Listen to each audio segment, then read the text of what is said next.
Okay. GS rapid మాక్ 2 ఎలా రాశారు అందరూ? యాక్చువల్‌గా పేపర్ ఈజీ టు మోడరేట్ ఉంది. సో, మీరు 15, 20 క్వెషన్స్ దాకా కూడా అటెంప్ట్ చేయొచ్చు. అండ్ 20 కరెక్ట్ కూడా అవ్వచ్చు. లేదా కొందరు 25, 25 చేసిన వాళ్ళున్నారా? ఓకే.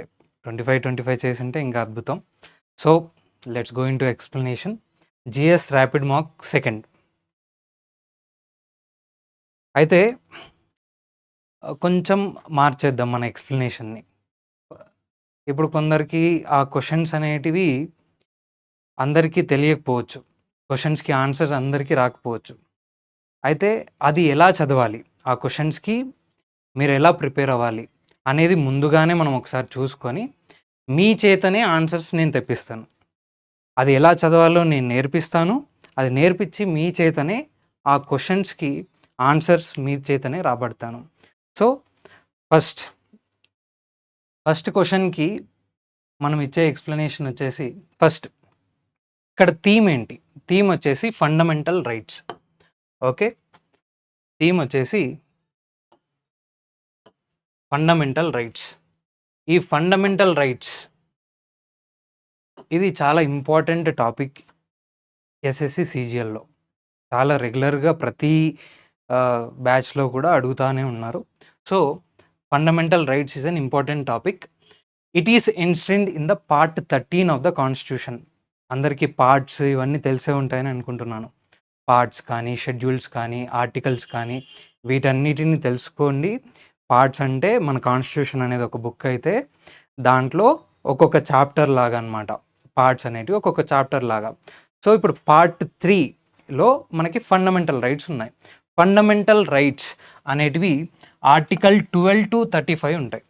ఈ ఆర్టికల్ 12-35 ప్రతి ఒక్క ఆర్టికల్‌ని మీరు చాలా తరోగా ప్రిపేర్ అయ్యి ఉండాలి. కాకపోతే దీంట్లో మళ్ళీ ఈ ఫండమెంటల్ రైట్స్‌లో ఒక బ్రాడ్ డివిజన్ ఉంది. ఆ బ్రాడ్ డివిజన్ ఏందంటే మనకి 6 ఫండమెంటల్ రైట్స్ ఉన్నాయి. ఆ 6 ఫండమెంటల్ రైట్స్‌కి 6 సెట్ ఆఫ్ ఆర్టికల్స్ ఉంటాయి. అవేంటివి? అయితే right to equality article 14-18. Okay. Right to freedom article 19-22 and right against exploitation article 23-24. Next right to freedom of religion article 25 to article 28 and cultural and educational rights article 29-30. Right to constitutional remedies article 32. So, ఇంకొక question అడుగుతాను మిమ్మల్ని. What is the heart and soul of the constitution? అంటే ఆ article ఏది అంటే article 32. మరి article 32ని heart and soul of the constitution అని ఎవరన్నారు? Doctor BR Ambedkar. Right. Next మనం ఇదొచ్చాక ఇప్పుడు ఇవన్నీ ఫండమెంటల్ రైట్స్ అన్నీ నేను ఎక్స్‌ప్లెయిన్ చేసుకుంటూ పోతే ఎక్స్‌ప్లనేషన్ క్లాస్ అవ్వదు ఇది. ఇది డైరెక్ట్‌గా ఒక క్లాస్ తీసుకున్నట్టు అవుతది. కాబట్టి మనం కొంచెం స్పీడప్ చేసుకుంటూ మీకు వచ్చేలా చూద్దాం. నెక్స్ట్ ఇప్పుడు ఓన్లీ రైట్ టు ఈక్వాలిటీ మాత్రం చూద్దాం. Right to equality article 14-18.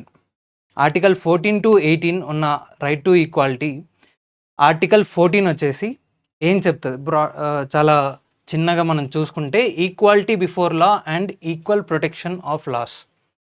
And article 15 వచ్చేసరికి ఇట్ ప్రొహిబిట్స్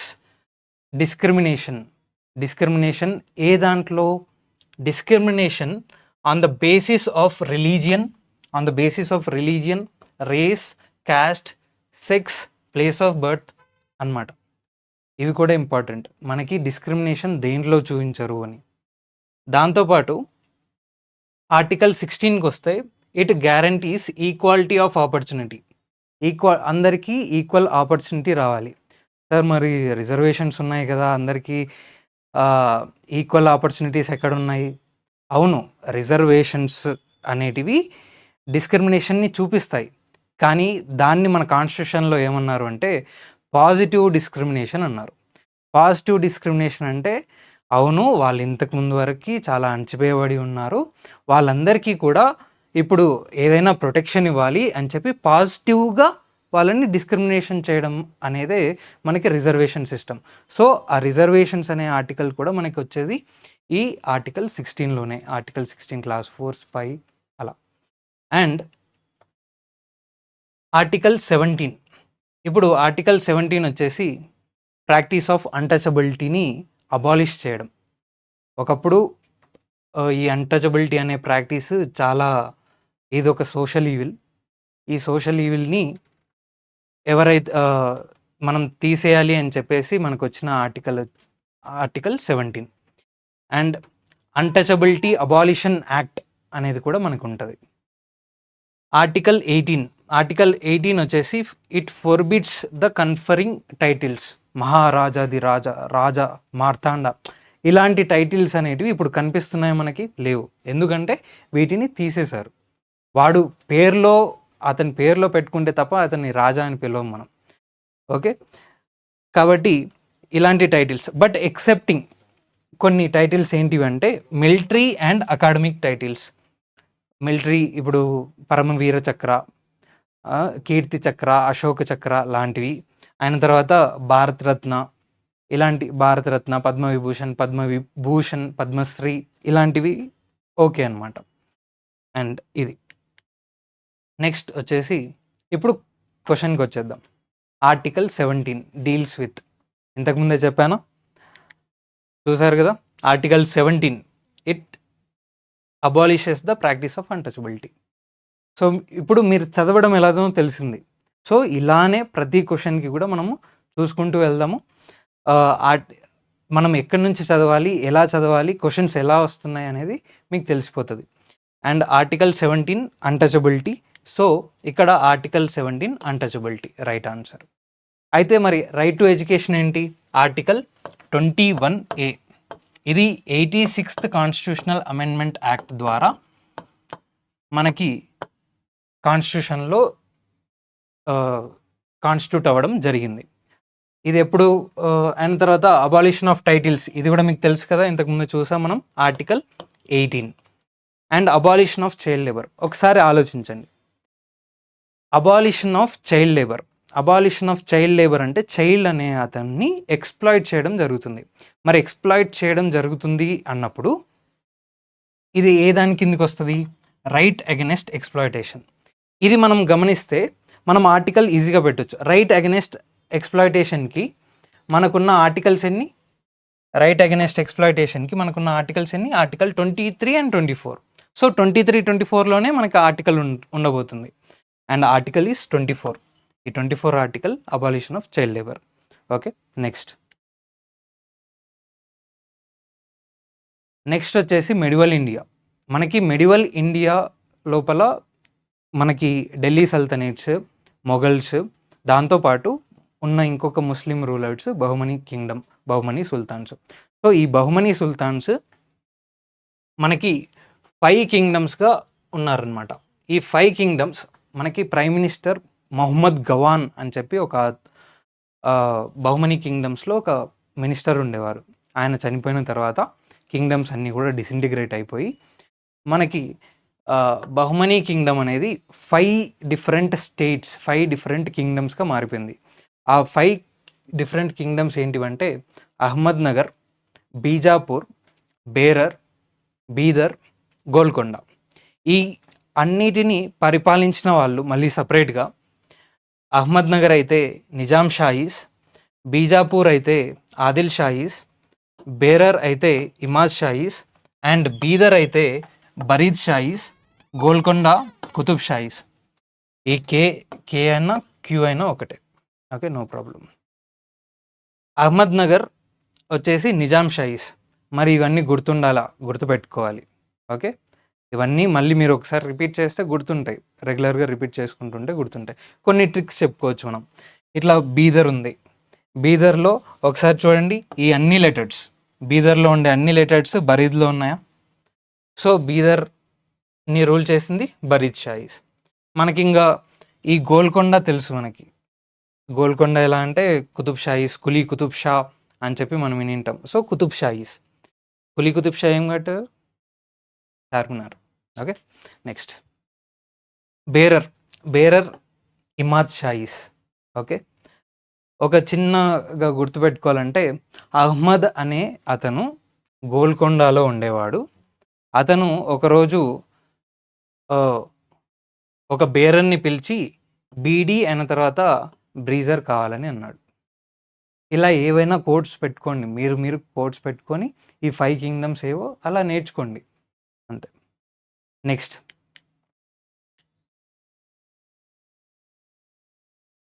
సో, ఇప్పుడు మీరు చెప్పగలుగుతారు. బేరర్. బేరర్ అంటేనే ఇంతకుముందు ఇమాద్ అని చెప్పాను. బేరర్ అంటే ఇమాద్. ఇమాద్ షాయి. బేరర్ ఇమాద్ షాయి. అండ్ తర్వాత బీజాపూర్ ఆదిల్ షాయి. బీదర్ బరీద్ షాయి. సో, ఓన్లీ ఇది మాత్రమే కరెక్ట్. అండ్ ఇది కరెక్ట్ అయితే ఈడ మనకి ఆప్షన్స్ ఏమున్నాయి? Only 3. So, only 3 is the right answer. Next. ఇప్పుడు కాంటినెంట్స్. ఎన్ని కాంటినెంట్స్ ఉన్నాయి మనకి? 7 కాంటినెంట్స్ ఉన్నాయి. ఈ 7 కాంటినెంట్స్‌లో ఈ 7 అని చెప్పేయొచ్చు. కానీ వాటిని పాపులేషన్ వైస్‌గా అండ్ తర్వాత ఏరియా వైస్‌గా దాంతో పాటు ఇప్పుడున్న క్వెషన్‌లో మనకి కంట్రీ వైస్‌గా ఎన్ని కంట్రీస్ ఉన్నాయి? ఎక్కువ కంట్రీస్ దేంట్లో ఉన్నాయి? అనే క్వెషన్ కూడా మనకి కవర్ అవుతుంది. సో, ఇక్కడ ఇది చూసుకున్నట్టయితే మనకి పాపులేషన్ వైస్‌గా కాంటినెంట్స్ ఫస్ట్ ర్యాంక్ వచ్చేసి ఏషియా. ఏషియానే పాపులేషన్‌లో ఫస్ట్ ప్లేస్. ఎందుకు? ద ఫస్ట్ పాపులస్ కంట్రీస్ ఏంటివి? India and China. ఈ ఇండియా అండ్ చైనా 2 కూడా ఏషియాలోనే ఉన్నాయి. సో, ఆబ్వియస్‌గా ఏషియా అనేది పాపులేషన్‌లో టాప్ అయిపోద్ది. అండ్ దాంతో పాటు 62% of the population resides in Asia. Second వచ్చేసి Africa, next Europe, fourth North America and so on. లాస్ట్‌కి వచ్చేసి అంటార్క్టికా. అంటార్క్టికాలో ఎవరు ఉండరు రీసెర్చర్స్ తప్ప. ఇక్కడ ఉన్నటువంటి రీసెర్చ్ సెంటర్ ఏది మనది? మైత్రి. ఓకే. నెక్స్ట్. ఒకవేళ ల్యాండ్ ఏరియాకి వచ్చేస్తే ల్యాండ్ ఏరియాలో కూడా ఏషియానే top. It occupies about 29.32% of land mass. And దాంతోపాటు ఇక్కడ లాస్ట్ మనకి ఫస్ట్ అండ్ లాస్ట్ ఇంపార్టెంట్. ఒకవేళ వాళ్ళు అడిగినప్పుడు ఆర్డర్ వైజ్‌గా కూడా మనకి ర్యాంకింగ్స్ ఉన్నాయి. First Asia, second Africa, third north America, fourth south America, fifth వచ్చేసి అంటార్క్టికా ఏరియా వైజ్‌గా and sixth Europe and seventh Australia. Very small continent. Okay. Next. ఇప్పుడు కంట్రీస్ వైజ్‌గా ఏ కంట్రీస్‌కి ఏ కాంటినెంట్‌లో ఎన్ని కంట్రీస్ ఉన్నాయని చూస్తే మనకి ల్యాండ్ మాస్‌లో ఏషియా ఫస్ట్, పాపులేషన్‌లో ఏషియా ఫస్ట్. కానీ కంట్రీస్ వైజ్‌గా చూసుకుంటే ఆఫ్రికా అనేది 54 కంట్రీస్‌తో ఇది ఫస్ట్ ఉంది. Okay. Asia 48 countries. Okay. And అట్లా అంటార్క్టికా వచ్చేసి 0. ఆస్ట్రేలియా అండ్ ఓషియానియా అక్కడున్న చిన్న చిన్న ఐలాండ్ గ్రూప్స్‌ని కూడా మనం ఓషియానియా అంటాము. పపువా గునియా అలాంటి కొన్ని కంట్రీస్. అలాంటి కంట్రీస్ అన్నీ కలిసి కూడా మనకి 14 ఉన్నాయి. అండ్ ఇలా మనం చూసుకుంటే ద టాప్ ఏది అంటే 54 కంట్రీస్‌తో Africa. Least is Antarctica. Next. ఇప్పుడు ఆన్సర్ చేయండి ఈ question. Which continent has largest number of countries in it? Answer is right, Africa. Africa with 54 countries. Okay. ఏషియాలో ఎన్ని ఉన్నాయి? 48. యూరోప్‌లో ఎన్ని ఉన్నాయి? 44. ఓకే. ఓషియానియా అండ్ ఈ దీంట్లో ఎన్ని ఉన్నాయి? 14. రైట్. అంతే. Easy, simple. ఇప్పుడు దీన్ని ఎక్కడనో చూసి చదవాలా మీరు? అంటే మీరు ఇప్పుడు 25కి 25 వచ్చేవాళ్ళు, 20కి 20 వచ్చేవాళ్ళు, వాళ్ళు ఏం చేస్తున్నారు? చదువుతున్నారు అంతే. వాళ్ళు చదువుతున్నారు, ఆన్సర్స్ పెడుతున్నారు. మనం ఏం చేస్తున్నాం? ఒకవేళ పెట్టని వాళ్ళు చదవట్లేదు, పెట్టట్లేదు. సో, చదవట్లేదు కాబట్టే మీరు ఆన్సర్స్ కరెక్ట్‌గా టిక్ చేయట్లేదు లేదా మార్క్ చేయట్లేదు. సో, మీరు చదవండి, ఇలా చదవండి, మీకొచ్చేస్తది SSC job. Next బేండీ Bazaar gharana. Okay, బేండీ Bazaar ఘరానా. ఫస్ట్ మనకి ఘరానాస్ అంటే ఏంటో తెలియాలి. ఘరానా, ఘర్, ఘర్ అంటే ఒక ఇల్లు, అంటే ఇంట్లో ఉన్న వాళ్ళు, ఇంట్లో ఉన్న వాళ్ళ నుంచి వాళ్ళ ఇన్హెరిటెన్స్, వాళ్ళ వంశం. సో ఇక్కడ ఉన్నటువంటి ఇంట్లో వాళ్ళు లేదా వాళ్ళ వంశస్థులు, వీళ్ళందరినీ కలిపితే మనం ఘరానా అంటాం. సో ఈ ఘరానా అనేది ఇక్కడికి వచ్చేసరికి ఒక మ్యూజికల్ సెన్స్తో మనకి మ్యూజికల్ ఘరానాస్ అన్నమాట ఇవన్నీ. బేండీ బజార్ ఘరానా, ఆగ్రా ఘరానా, పటియాలా ఘరానా, గ్వాలియర్ ఘరానా, ఢిల్లీ ఘరానా, ఇట్లా అన్ని ఘరానాస్ అంటే ఆ ప్లేస్కి సంబంధించి, ఆ ఇంటికి సంబంధించి, ఆ వారసత్వానికి సంబంధించి వచ్చినటువంటి ఒక లీనియేజ్. ఆ లీనియేజ్లో ఉండేవాళ్ళే ఈ ఘరానా మెంబర్స్. ఇప్పుడు ఈ ఘరానాని ఎవరో ఒకరు స్టార్ట్ చేయాలి కదా. ఆ స్టార్ట్ చేసిన వాళ్ళు ఎవరు అంటే షాజూ ఖాన్. బేండీ బజార్ ఘరానాని స్టార్ట్ చేసిన వాళ్ళు షాజూ ఖాన్, నజీర్ ఖాన్ అండ్ తర్వాత కదీం హుస్సేన్ ఖాన్, ఈ ముగ్గురు. దాంతోపాటు ఇక్కడ మీరు ఒకసారి చూసుకున్నట్టయితే లతా మంగేష్కర్. ఓకే, ఈ లతా మంగేష్కర్ గారికి భారతరత్న కూడా ఇవ్వడం జరిగింది. వీరు కూడా బేండీ బజార్ ఘరానా నుంచే వచ్చిన వాళ్ళు. ఓకే, ఇది వీళ్ళ లీనియేజ్. ఇది నజీర్ ఖాన్ గారి లీనియేజ్ అలా. సో బేండీ బజార్ ఘరానా. నెక్స్ట్ అయితే ఇప్పుడు క్వశ్చన్ చూడండి. Which of the following gharana was founded by Shahju Khan, Nazir Khan, Khadim Hussain in 19th century? 19th centuryలో ఎవరు ఏ ఘరానాని స్టార్ట్ చేశారు? ఆన్సర్ బేండీ బజార్ ఘరానా. ఓకే, అయితే ఆగ్రా ఘరానాని స్టార్ట్ చేసిన వాళ్ళు ఫయాజ్ ఖాన్. ఆగ్రా ఘరానాని స్టార్ట్ చేసిన వాళ్ళు ఫయాజ్ ఖాన్. ఆగ్రా ఎక్కడ ఉంది? ఏ స్టేట్లో ఉంది? యూపీ. ఆగ్రాలో ఇంకేమన్నా ఫేమస్ ఉన్నాయా? ఆగ్రా ఫోర్ట్ ఉంది, దాంతోపాటు తాజ్మహల్ ఉంది. ఓకే, ఇప్పుడు దాగ్రీ ఘరానా. ఈ దాగ్రీ ఘరానా అంటే ఏంటి? ఈ దాగ్రీ ఘరానా అంటే ఏంటి అంటే ఒకసారి మీరు చూసుకున్నట్టయితే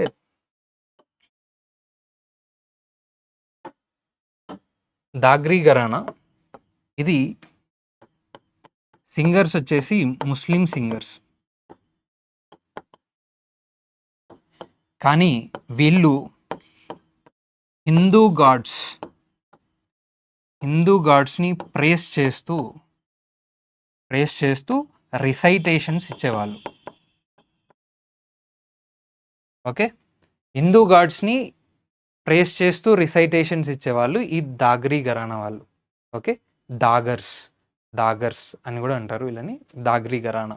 ఓకే, ఢిల్లీ ఘరానా వచ్చేసి తాన్సేన్ అనే అతను స్టార్ట్ చేయడం జరిగింది ఢిల్లీ ఘరానాని. ఓకే, నెక్స్ట్ అయితే ఇది స్పోర్ట్స్కి సంబంధించిన క్వశ్చన్. గ్రాండ్ స్లామ్స్ అనేటివి మనకి టెన్నిస్ స్పోర్ట్కి సంబంధం. టెన్నిస్లో 4 గ్రాండ్ స్లామ్స్ ఉంటాయి. ఓకే, ఈ 4 గ్రాండ్ స్లామ్స్ ఎలా ఉంటాయో మీరు గుర్తుపెట్టుకోవాలి అంటే ఒకసారి ఫ్రమ్ ద రైట్ చూసుకుంటే ఇక్కడ మనకి ఏది ఉంది? ఆస్ట్రేలియా. ఓకే, ఆస్ట్రేలియా అయిన తర్వాత ఇక్కడికి వచ్చిన తర్వాత ఇది మనకి ఫ్రాన్స్. ఓకే, ఇది ఫ్రాన్స్. సో ఇక్కడ ఫ్రెంచ్. ఇది యూకే. ఓకే, ఈ యూకేలో వింబుల్డన్.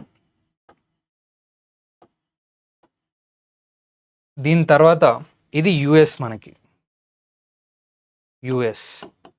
ఓకే, అండ్ ప్రతి ఇయర్ కూడా ఫస్ట్ ఆస్ట్రేలియన్ ఓపెన్ అవుతుంది, తర్వాతకి ఫ్రెంచ్ ఓపెన్ అవుతుంది, తర్వాతకి వింబుల్డన్, ఆ తర్వాతకి యుఎస్ ఓపెన్. ఇదే ఆర్డర్లో జరుగుతూ ఉంటాయి. అండ్ ఆల్సో ఇప్పుడు మనకి ఈ గ్రాండ్ స్లామ్స్ ఏందో తెలిసింది, టెన్నిస్ ఏందో తెలిసింది, ఇది టెన్నిస్ సంబంధం అని తెలిసింది. ఎన్ని ఉంటాయంటే 4. అవి ఏవేవి అంటే ఇక్కడ ఫస్ట్ ఆస్ట్రేలియా నుంచి స్టార్ట్ అయ్యి మనకి French, Wimbledon and US open. మరి దీని విన్నర్స్ ఎవరు? అవును, టెన్నిస్ జరుగుతున్నప్పుడు దాని విన్నర్స్ ఎవరు? మీకు తెలిసిన కొందరు పేర్లు ఏమైనా చెప్పగలరా? జకోవిచ్, రైట్. జకోవిచ్, నాదల్, ఫెదరర్, సూపర్. అయితే వీళ్ళందరూ లెజెండ్స్.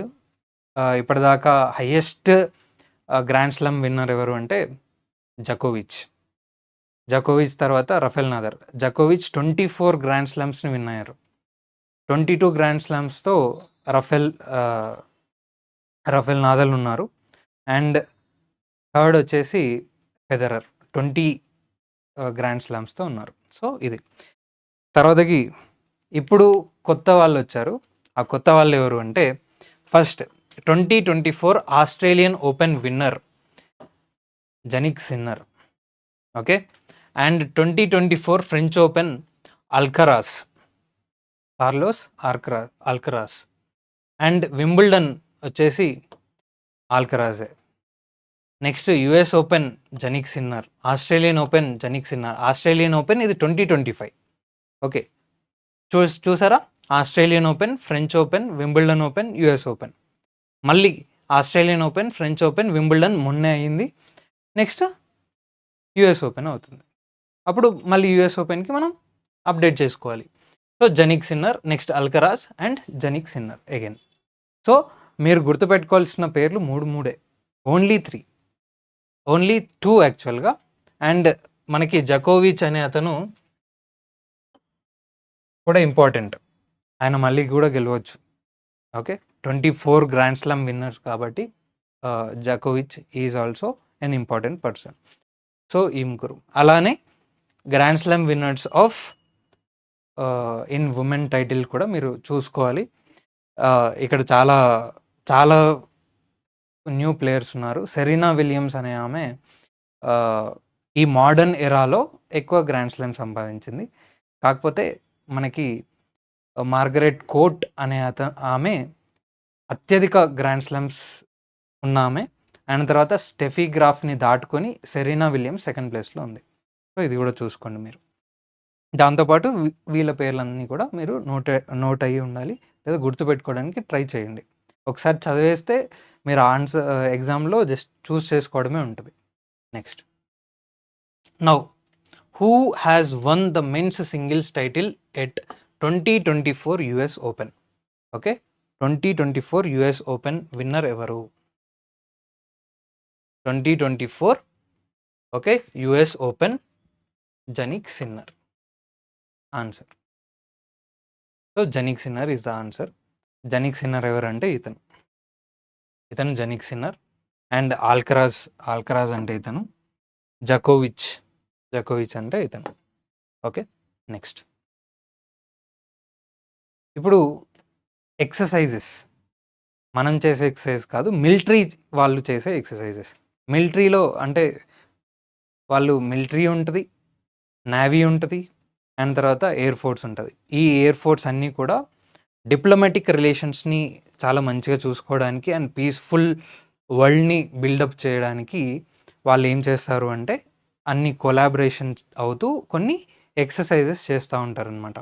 వాళ్ళకి వీళ్ళు నేర్పించడం, నెక్స్ట్ ఏదైనా టెక్నాలజీని ట్రాన్స్ఫర్ చేయడం, ఇలాంటి వాటి కోసం మనకి మిలిటరీ ఎక్సర్సైజెస్ అనేటివి ప్రతి ఇయర్ జరుగుతూ ఉంటాయి వివిధ కంట్రీస్తో ఇండియాకి. అందులో యుద్ధ్ అభ్యాస్ అనేది 20th ఎడిషన్, 20 ఇయర్స్ నుంచి చేస్తున్నారని అర్థం. ఓకే. 20th ఎడిషన్ వచ్చేసి ఇండియా యుఎస్ఏకి మధ్యలో జరిగింది. ఈ 2024లో ఎక్కడ జరిగిందంటే మహాజన్ ఫీల్డ్ ఫైరింగ్ రేంజెస్. ఇది ఎక్కడ ఉంది అంటే రాజస్థాన్లో ఉంది. సెప్టెంబర్ 2024లో జరిగింది. ఓకే. ఇక్కడ మీకు ఒకవేళ కనబడకపోతే మీకు వీటిని పంపించేస్తాము, పీడిఎఫ్ రూపంలో వచ్చేస్తుంది. అది మీరు చూసుకోండి, మీరు జూమ్ చేసినప్పుడు మీకు కనిపిస్తుంది. అది బాగా చూసుకోండి, ఎందుకంటే ఇవన్నీ కూడా చాలా ఇంపార్టెంట్ టాపిక్స్. ఓకే. ఇవన్నీ కూడా మీకు కనబడకపోయినా మీరు ఒకసారి నేను చెప్తూ ఉంటాను, ఒకవేళ మీకు కనబడకపోయినా మీరు మళ్ళీ ఈ పీడిఎఫ్ వచ్చినప్పుడు దీన్ని చూసుకోండి. అన్నీ ఇంత కరెక్ట్గా ఇక్కడ దొరకవు మీకు. So major military exercises of India ఏ కంట్రీస్తో, అట్లా యుద్ధ అభ్యాస్ అనేది యుఎస్ఏతో, అండ్ మనకి వజ్ర ప్రహార్ కూడా యుఎస్ఏతోనే ఉంటుంది. అండ్ కంజర్, ఓకే, కంజర్ అంటే కిర్గిస్తాన్తో, ఆస్ట్రా హింద్ ఆస్ట్రేలియాతో, అండ్ మైత్రి థాయిలాండ్తో, అజేయ వారియర్ అండ్ యూకేతో, ఓకే, మిత్రశక్తి శ్రీలంకతో, అలా Suryakiran it is with Nepal. So అలా మీరు ఇవన్నీ కూడా చూడండి ఒకసారి వచ్చినాక, ఇంపార్టెంట్ టాపిక్. దాంతోపాటు మిలిటరీ ఎక్సర్సైజెస్లోనే ఇక్కడ వచ్చేసి మనకి నేవీకి సంబంధించినవి, అండ్ తర్వాత ఇక్కడ ఎయిర్ ఫోర్స్కి సంబంధించినవి. ఇంతకుముందు మనం ఓన్లీ మిలిటరీవి చూసుకున్నాం. అండ్ ఇక్కడ ఎయిర్ ఫోర్స్ ఎక్స్కాప్ ఇండియా, ఇదేమో యుఎస్ ఎయిర్ ఫోర్స్, యుఎస్ఏఎఫ్ అంటే US air force and Japan, దీనికి సంబంధించి. అలా Cobra Warrior India, US, Finland, Sweden, South Africa, UK, ఇవన్నీ కూడా మీరు ఒకసారి చూసుకోండి. Next 28th edition of Joint Military Exercise Yudh Abhyas 2024 was conducted in Rajasthan by India and US. జపాన్తో జరిగేది ధర్మా Guardian అని ఒకటి ఉంటుంది. అయితే ఇక్కడ ఉన్న ఇంపార్టెన్స్ ఏంటి అంటే, ఈ 3 కంట్రీస్ ప్లస్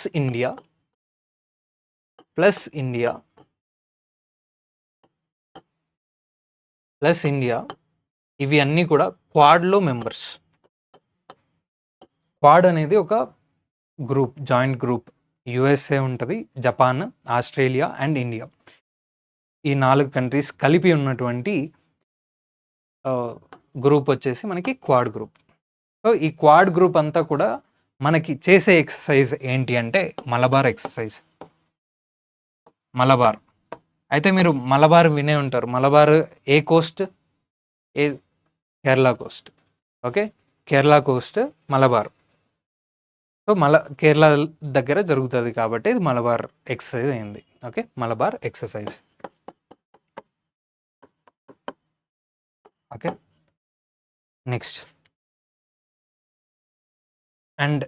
క్వశ్చన్కి వచ్చేస్తే, మీరు ఎప్పుడైనా బిట్స్ ఏవైతే ఈ వరల్డ్ మ్యాప్కి సంబంధించి బిట్స్ ఉంటాయో, ఎట్లాంటివి మౌంటైన్స్ని ఫైండ్ అవుట్ చేయడం కానీ, మౌంటైన్ రేంజెస్ కానీ, డెజర్ట్స్ కానీ, స్ట్రైట్స్ కానీ, లేదంటే ఓషియానిక్ కరెంట్స్ కానీ, సీస్ కానీ, లేక్స్ కానీ, ఇట్లా ఏ వచ్చినా సరే ఒకసారి వరల్డ్ మ్యాప్ తీసుకోండి లేదా గీసుకోండి, చేసి అక్కడ మార్క్ చేసేసుకుంటే మీకు చాలా బాగా గుర్తుంటుంది. ఇప్పుడు నేను కొన్ని చెప్తాను, అవి మీరు మైండ్లో పెట్టుకోండి. నెక్స్ట్ మనం ఒక ఎక్సర్సైజ్ చేద్దాం. ఓకే, ఇది రష్యా. ఓకే, ఇక్కడ ఉరాల్ మౌంటైన్స్ ఉన్నాయి. యూరప్ని, ఏషియాని డివైడ్ చేస్తూ, ఎందుకంటే రష్యా అనేది యూరోప్లో ఉంటుంది, ఏషియాలో కూడా ఉంటుంది, కానీ ఇటు పార్ట్ ఉన్నటువంటి రష్యా అనేది యూరోప్లో పార్ట్. ఓకే, యూరోప్ని, ఏషియాని డివైడ్ చేస్తూ ఉన్నటువంటి మౌంటైన్స్ ఉరల్ మౌంటైన్స్. ఈ ఉరల్ మౌంటైన్స్ నెక్స్ట్ ఇక్కడ మనకి నార్త్లో ఉన్న మౌంటైన్స్, ఇండియాకి నార్త్లో ఉన్న మౌంటైన్స్ హిమాలయాస్, ఇక్కడ western Ghats, eastern Ghats. Okay, next ఇక్కడ ఇంపార్టెంట్ వచ్చేసి యుఎస్ అండ్ కెనడాలో రాకీస్.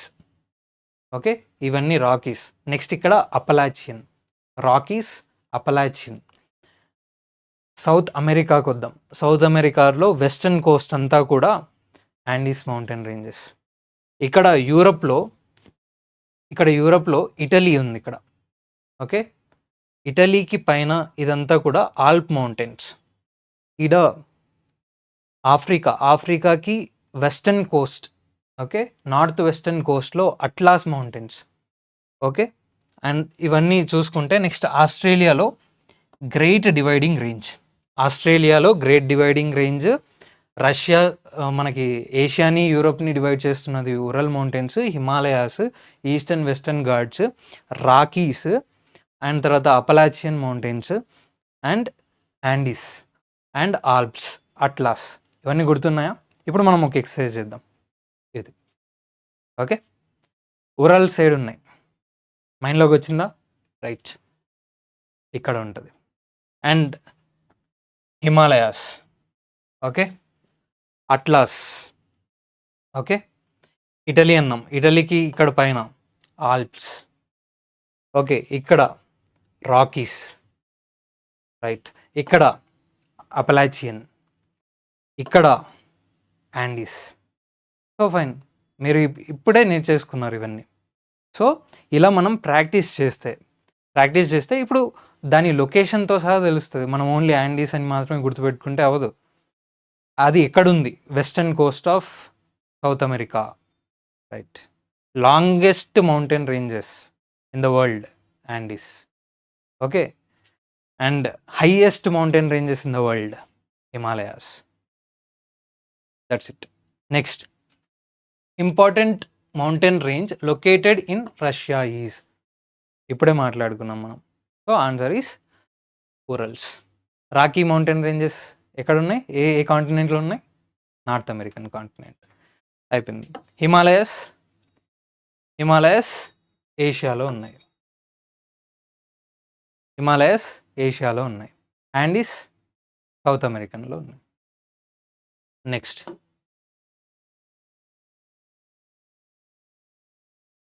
ఇది ఉదయ్ అని ఒక scheme, okay. Ujjwal discom assurance Yojana, okay. And by the way, my name is also Uday, okay. Uday, Ujwal discom assurance Yojana. ఈ పిక్చర్ని బాగా చూడండి. ఇవి ఎట్లా అంటే మనకి న్యూస్ పేపర్లో అట్లా కనిపిస్తూ ఉంటాయి. ఈ న్యూస్ పేపర్ నుంచే తీసుకున్న ఫోటో ఇది. ఉదయ్ అని చెప్పి ఈ స్కీమ్ చూడండి. ఇది ఒకసారి బాగా గమనించండి, ఓకే. ఏమున్నాయి గమనించండి. నెక్స్ట్, ఇప్పుడు క్వశ్చన్కి వద్దాం. What is the nodal ministry for the scheme Uday, Ujwal discom assurance Yojana of 2015లో వచ్చింది. ఇప్పుడు క్వశ్చన్ చూడండి. మినిస్ట్రీ ఆఫ్ ఫైనాన్స్ అని ఉంది, మినిస్ట్రీ ఆఫ్ పవర్ అని ఉంది, ministry of rural development, ministry of new and renewable energy అని ఉంది, ఓకే. మీరు ఇంతకుముందు ఒకవేళ ఆ పిక్చర్ని కరెక్ట్గా చూసినట్టయితే మీరు ఆన్సర్ చేసేవాళ్ళు. వచ్చిందా అందరికి answer? Yes, answer is ministry of power. ఎలా? మనకి వైర్లు ఉన్నాయా? ఇవన్నీ ఉన్నాయా? ఎక్కడుంటాయి? పవర్లోనే కదా. సో మీరు ఏదన్నా స్కీమ్ మనకి న్యూస్ పేపర్లో కనిపించినప్పుడు దాన్ని చూడండి. చూసినప్పుడే తెలిసిపోతుంది, ఓకే ఇది ఉదయ్ అనే scheme, it is for this అని. అండ్ డిస్కమ్ అంటే ఏంటి అంటే డిస్ట్రిబ్యూషన్ కంపెనీకి అష్యూరెన్స్ ఇస్తుంది. ఎవరు ఇస్తున్నారు? గవర్నమెంట్ ఇస్తుంది. ఎందుకు? కరెంట్ కోసం.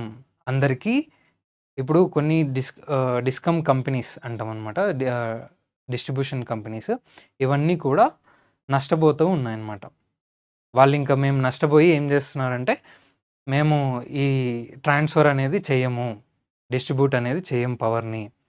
అప్పుడు డిస్ట్రిబ్యూషన్ లేకపోతే ఏమవుతుంది? కంప్లీట్గా పవర్ అనేది ఉండదు. కాబట్టి గవర్నమెంట్ ఏం చేస్తుంది? గవర్నమెంట్ ఇట్లాంటి డిస్కమ్స్కి అష్యూరెన్స్ ఇస్తుంది. సరే మేము కడతాం మీ బదులు కొన్ని డబ్బులు, మీకు హెల్ప్ చేస్తాము అని చెప్పి అష్యూరెన్స్ ఇవ్వడం అనమాట. సో అదంతా వాళ్ళు లాభాల్లోకి వచ్చినప్పుడు తిరిగి రీపే చేస్తారు. సో ఇలా, ఇది Ujjwal discom assurance Yojana. Next, ఇక్కడ ఇది ఇండస్ట్రీస్కి సంబంధించి ఎకనామీ క్వశ్చన్. ఇది ఈ ఎకనామీ క్వశ్చన్లో మనకి ఇండస్ట్రీస్ ఉంటాయి. ఇండస్ట్రీస్ ఒక చిన్న విలేజ్లో ఉండే cottage industries. By the way, విలేజ్లో ఉండే ఇండస్ట్రీస్కి మనం village cottage industry, village development, village panchayats వచ్చింది. విలేజ్ పంచాయత్స్కి సంబంధించిన డిపిఎస్పి ఏంటి? So DPSP 40. సో ఇట్లానే మన డిస్కషన్స్లోనే మనం కొత్త అన్నీ కూడా నేర్చేసుకుంటూ ఉండాలి. ఒకవేళ రాలేదనుకో, ఇప్పుడు నేను విలేజ్ పంచాయతీ అని అడిగినప్పుడే రాలేదనుకో, అప్పుడు సెర్చ్ చేయడం అన్నా చేయాలి. సెర్చ్ చేసి చూసేయాలి ఆర్టికల్ 40 అంతే.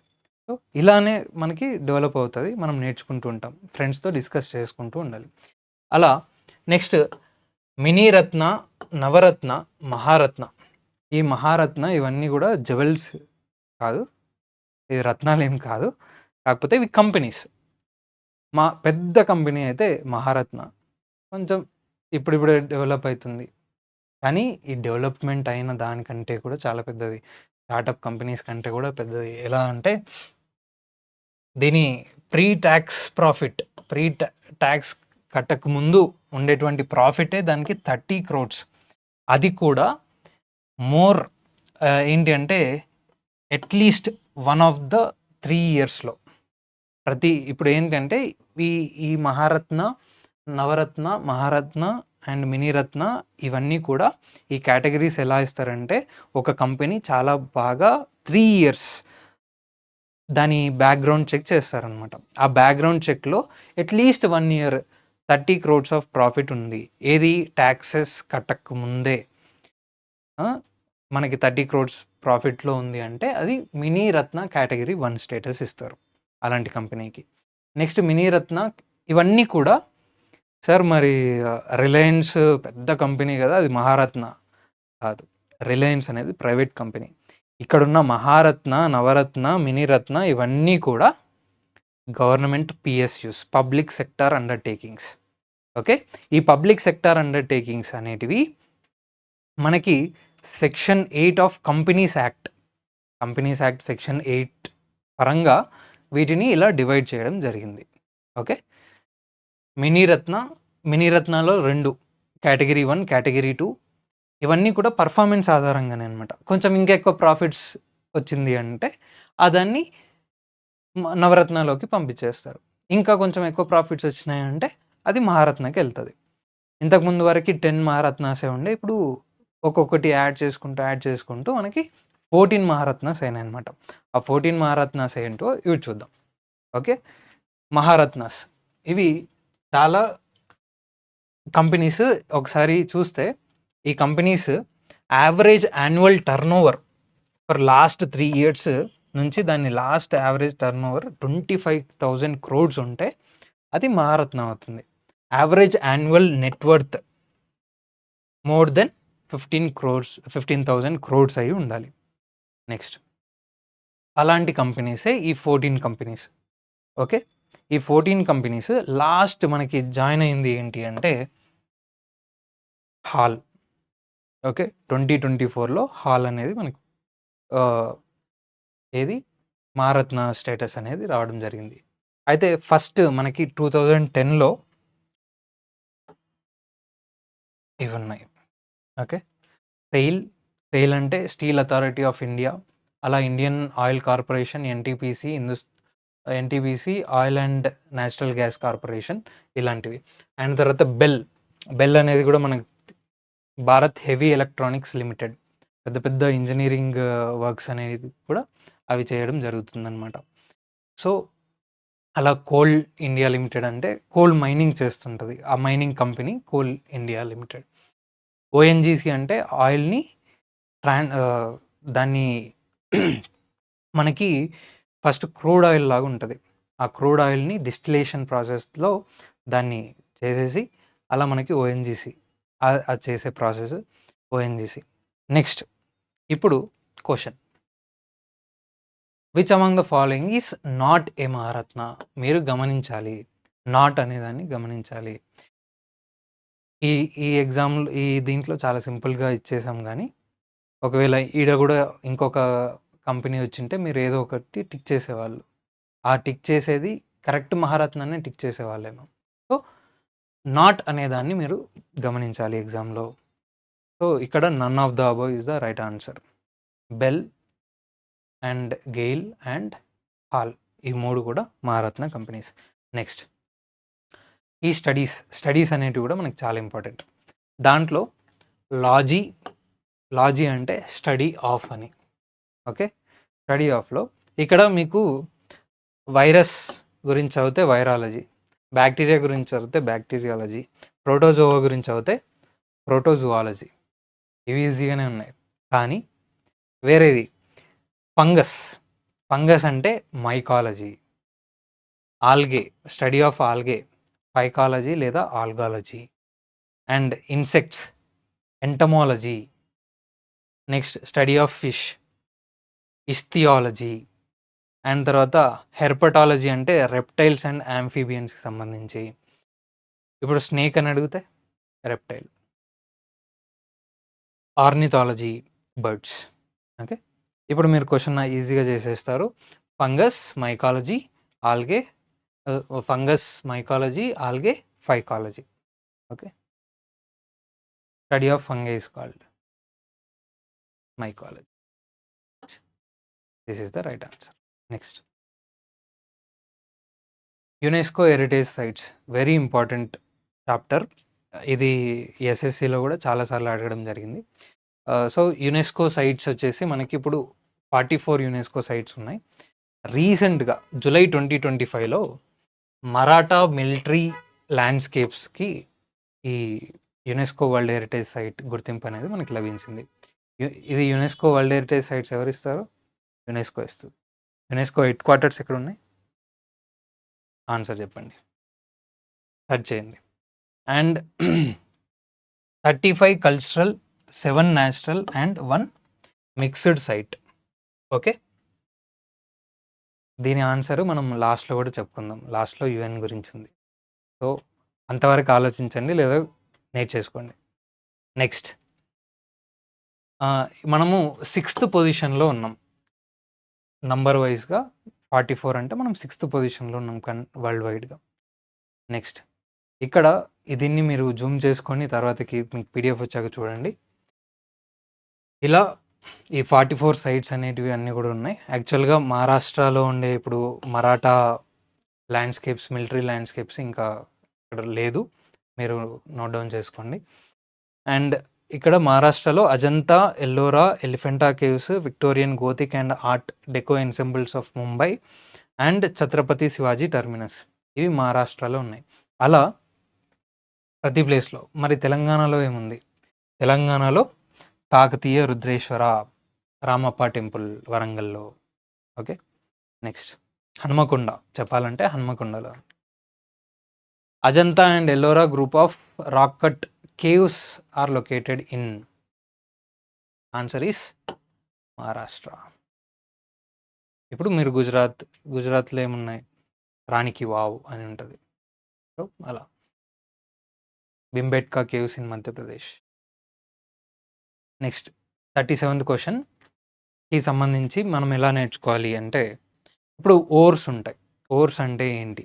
ఓర్స్ అంటే ఒక రా స్ట్రక్చర్ అనమాట. ఇప్పుడు క్రూడ్ ఆయిల్ ఎలానో, క్రూడ్ ఆయిల్ మనకి ఎప్పుడైతే ఆయిల్గా, పెట్రోల్గా, డీజిల్గా రాకముందుకు ఉన్నటువంటిది క్రూడ్ ఆయిల్.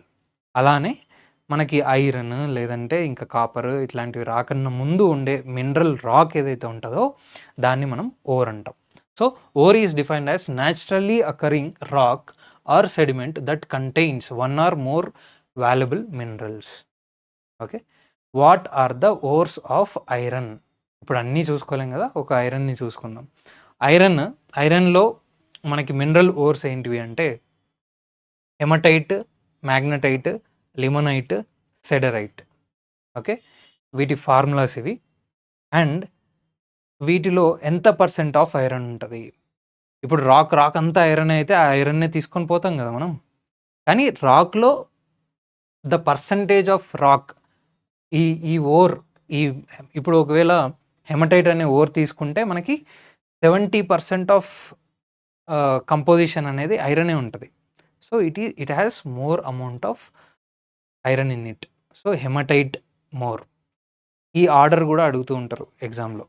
సో ఫస్ట్ హెమటైట్లో ఎక్కువ ఉంటుంది, next magnetite, limonite and siderite. Okay. అలా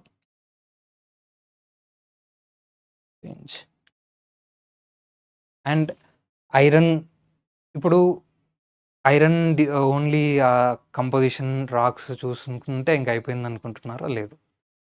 ఐరన్ రిజర్వ్స్ ఎక్కడున్నాయి? ఇప్పుడు ఒకవేళ ఐరన్ గురించి వచ్చిందంటే ఐరన్ రిజర్వ్స్ ఎక్కడున్నాయి? ఐరన్తో ఫామ్ అయ్యే అలాయ్స్ ఏంటివి? అసలు స్టీల్ ఏంటి?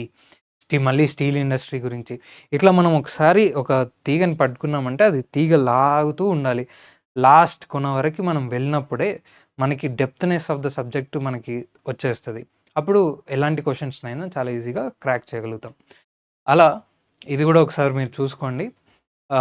మనకి కోడ్దేముఖ్, ఇది కర్ణాటకలో ఉంటుంది. మీకు రీసెంట్గా క్వశ్చన్స్ కూడా వస్తున్నాయి మార్క్స్లో. అండ్ పారాదీప్, మయూర్భంజ్, ఓకే, సింగ్బమ్, ఇవన్నీ కూడా మీకు ఇంపార్టెంట్. ఎక్కడెక్కడ ఉన్నాయి? బీహార్, ఒడిషా బెల్ట్‌లో చాలా ఎక్కువ ఐరన్ డిపాజిట్స్ అనేటివి ఉన్నాయి మనకి, iron reserves. Next, hematite is the mineral ore of. Easy question కదా! ఇప్పుడు ఇవన్నీ తెలుసుకున్న తర్వాత చాలా ఈజీ క్వశ్చన్ ఇది. ఐరన్. అలా అల్యూమినియం, మ్యాంగనీస్, కాపర్ కూడా మీరు సెర్చ్ చేయండి. సెర్చ్ చేసినప్పుడు మీరు దీంతో పాటు కాపర్ ఎక్కడుంటది? K3 మైన్స్, రాజస్థాన్ అలా. Next 38th question. మనకి కాన్స్టిట్యూషన్‌లో ఎన్ని పార్ట్స్ ఉన్నాయి? కాన్స్టిట్యూషన్‌లో మనకున్నటువంటి పార్ట్స్. ఈ పార్ట్స్ అన్నిటిని కూడా మనము నేర్చేసుకోవాలి. ఎలా అంటే, ఇప్పుడు 2 మెంబర్స్ ఫ్రెండ్స్ మీరు కూర్చొని ఉన్నారు. 2 ఫ్రెండ్స్ మీరు కూర్చొని ఉన్నారు. మీరు అడిగేయాలి. ఎలా? First part, second part, third part. Answer వస్తది. ఆన్సర్ రాకపోతే మీరు ఎక్స్‌ప్లెయిన్ చేయండి, మీకొస్తాయి. లేదంటే ఈ 2 ఎప్పుడైతే జరిగినాయో, ఇలాంటి ఎక్కువ ఉన్నటువంటి పార్ట్స్ ఏవైతే ఉంటాయో అవన్నీ మీకు గుర్తుకుంటాయి. లేదంటే జస్ట్ ఒకసారి చూసి బై హార్ట్ చేస్తే ఎక్కువ రోజులు గుర్తుండవు. మీరు ఒక కోడ్ పెట్టుకోండి. ఇప్పుడు ఒకరి బర్త్‌డే ఆగస్ట్ 4th అనుకోండి. సో 4 అని వచ్చినప్పుడు మనకి ఆ పర్సన్ ఎవరైతే రామ్ ఉంటాడో, శ్యామ్ ఉంటాడో, ఆ పర్సన్ పేరు చెప్పేసి పార్ట్ 4. అరే వాడు fundamental. Okay. Part 4 directive principles. అతను డైరెక్టర్ లాగా బాగా పనిచేస్తాడు. ఏదో అలా గుర్తుపెట్టుకుంటే మీకు గుర్తుంటుంది. Part 4 directive principles of state policy and part 3 fundamental rights. మనం ఇంతకుముందే డిస్కస్ చేస్తాం ఫస్ట్ క్వశ్చన్లో. Part 3 fundamental rights, article 12 to 34. నేను ఇంతకుముందు చాప్టర్స్ అని చెప్పాను, అవే ఈ చాప్టర్స్. ఇలా అన్ని చాప్టర్స్ కలిపితే పేజెస్ అయిపోయినట్టు ఆర్టికల్స్ కూడా అయిపోతాయి. ఇదంతా ఒక బుక్. ఇదే కాన్స్టిట్యూషన్. దీంట్లోనే అన్ని ఆర్టికల్స్. ఓకే. ఇలా పార్ట్ 1, పార్ట్ 2, పార్ట్ 3 ఇవన్నీ కూడా మీరు నేర్చేసుకోవాలి. ఓకే. ఇప్పుడు మనకి పార్ట్ 3 వచ్చేసి fundamental rights. Question, article 12 to 35 of the part 3 of the Indian constitution deals with fundamental rights. Okay. Fundamental duties part 4A, directive principles part 4. అలానే మీరు అన్నీ చూసుకుంటుండాలి. ఇప్పుడు చూడండి, పంచాయత్స్ అండ్ మున్సిపాలిటీస్, ఇవి ఆర్టికల్ 243 నుంచి 243O. ఆర్టికల్ మున్సిపాలిటీస్ వచ్చేసి ఆర్టికల్ 243P to 243ZZ. ఇవన్నీ చూసుకోవాలి. ఇప్పుడు part 9 of the constitution, part 9A of the constitution. ఇలా ఇప్పుడు తెలంగాణలో పంచాయతీ ఎలక్షన్స్ రాబోతున్నాయి. సో పంచాయతీ ఎలక్షన్స్ రాబోతున్నాయి కాబట్టి ఆర్టికల్ ఏంటి ఎలక్షన్స్కి? ఓకే.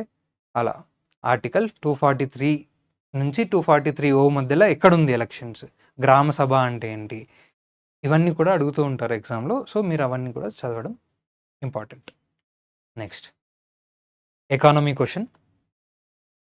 ఇక్కడ మీకు ఒక చిన్న సింపుల్ ట్రిక్ చెప్తాను. అదేంటి అంటే, గ్రాస్ నెట్. మనకి జీడిపి, జిఎన్పి అని ఉంటాయి.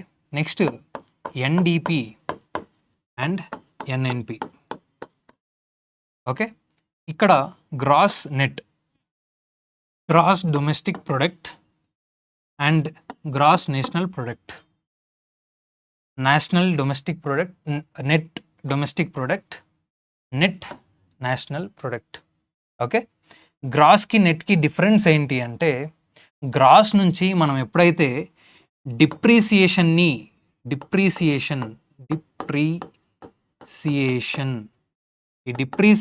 మనం ఎప్పుడైతే తీసేస్తామో మనకి నెట్ వస్తుంది.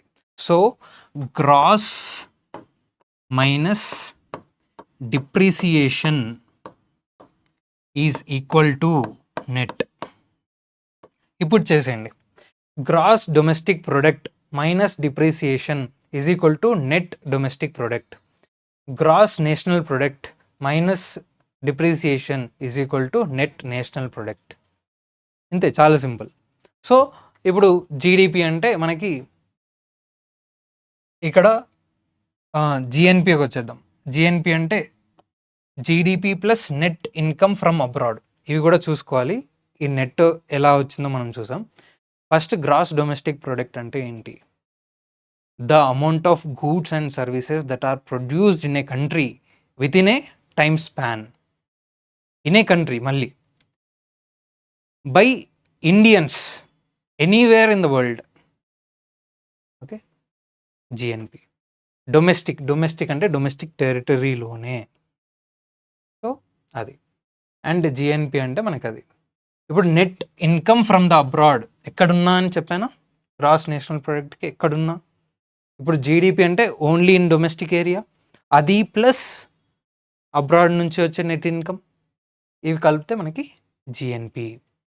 ఇప్పుడు మరి జిఎన్పి నుంచి డిప్రిషియేషన్ తీసేస్తే ఎన్ఎన్పి. జీడిపి అంటే total goods and services that are produced in a country within a time span. మరి ఆ దాంట్లో ఏముంటాయి? గవర్నమెంట్ స్పెండింగ్ ఉంటుంది, ఇన్వెస్ట్మెంట్ ఉంటుంది, ఎక్స్పోర్ట్స్, ఇంపోర్ట్స్, కన్జంప్షన్స్ ఉంటాయి. అవి యాడ్ చేయాలి, ఇంపోర్ట్స్ని మనం తీసేయాలి, అయిపోయింది. So this is the thing. ఇప్పుడు మీరు ఈ క్వశ్చన్కి ఆన్సర్ చేస్తారు.